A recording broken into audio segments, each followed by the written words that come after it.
pemutakhiran data pemilih Coklit di Kabupaten Trenggalek sudah berlangsung.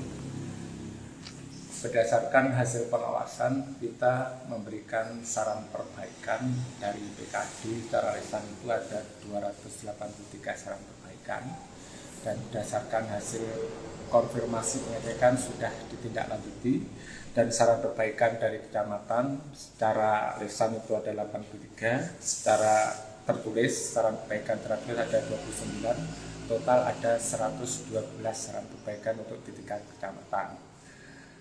Saran perbaikan dilaksanakan untuk memperbaiki proses Coklit yang tidak sesuai dengan prosedur.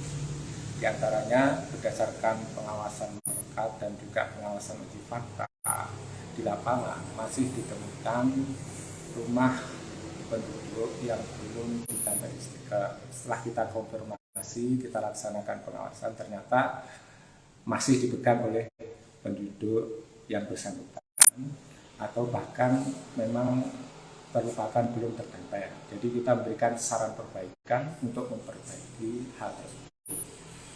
Kemudian ada juga stiker yang belum ditandatangani, ada juga disabilitas yang belum tercantum. Itu tren-tren kesalahan prosedur yang kita berikan saran perbaikan.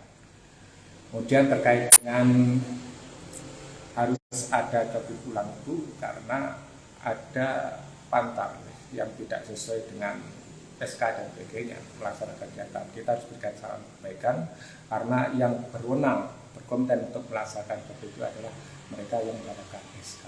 Seperti itu. Banyaknya saran perbaikan itu kurang telitinya dari Pantarleh atau gimana, Pak?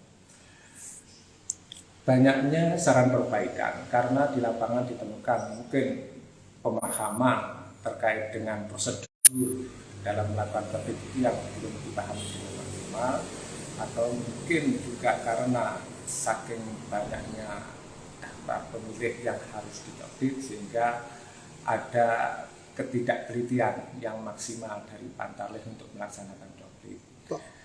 Oleh karena itu, fungsi dari pengawasan itu harus hadir di situ. Bagaimana bisa mengawal pelaksanaan pemutakhiran data pemilih atau Coklit itu dengan maksimal, dengan baik. Karena pada prinsipnya pemutakhiran data pemilih itu harus terukur, cermat, teliti, dan dapat dipertanggungjawabkan. Saya memahami dan menyadari keluhan dari pihak Pantarleh, BPS, BPK, atau KPU terkait dengan data pemilih yang dinamis terus bergerak. Namun prinsipnya sedinamis apapun pergerakan daftar pemilih harus tetap bisa dirasionalisasikan. Berarti untuk data yang perlu dicoklit lagi itu ada berapa ratus? Berdasarkan saran perbaikan tersebut, tidak banyak ya, berdasarkan saran perbaikan tersebut terkait dengan data itu tidak kurang dari 60. Tidak kurang dari 60 karena harus dilakukan lebih kurang, tidak sesuai dengan prosedur. Dan itu sudah Bisa dikatakan kurang teliti, Pak, kalau banyaknya semuanya? bisa juga, karena ketelitiannya perlu dimaksimalkan.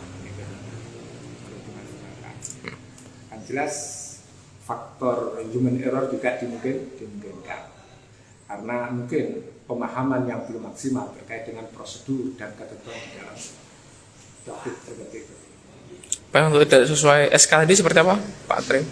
Misalnya gini, ada dinamika yang perlu kita pahami ya, terkait dengan restrukturisasi jumlah TPS ya, yang awalnya berjumlah sekian itu berubah menjadi 2.319.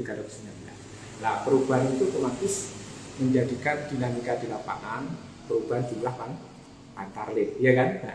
Nah, perubahan Pantarleh ini menjadikan sebuah dinamika yang terjadi di lapangan. Ada Pantarleh yang tadinya mendapatkan kan, otomatis kan tidak mendapatkan SK karena ada pengurangan jumlah TPS. Seperti itu. Itu kasusnya di Trenggalek seperti itu, Pak ya? Ada, tapi sudah di daerah Bendungan juga ada seperti itu. Oh, Kebesaran dan temuan itu menyebar di 14 kecamatan. Iya, menyebar di 14 kecamatan. Karena jumlahnya desa itu kan kita ada 157 desa. Jadi otomatis setiap desa kita punya PKD 1. Ada 167 PKD yang melakukan pengawasan di tiap desa. Artinya seluruh desa semua ada data perbaikan. Ada Bapak. Hampir menyeluruh di setiap desa ada perbaikan.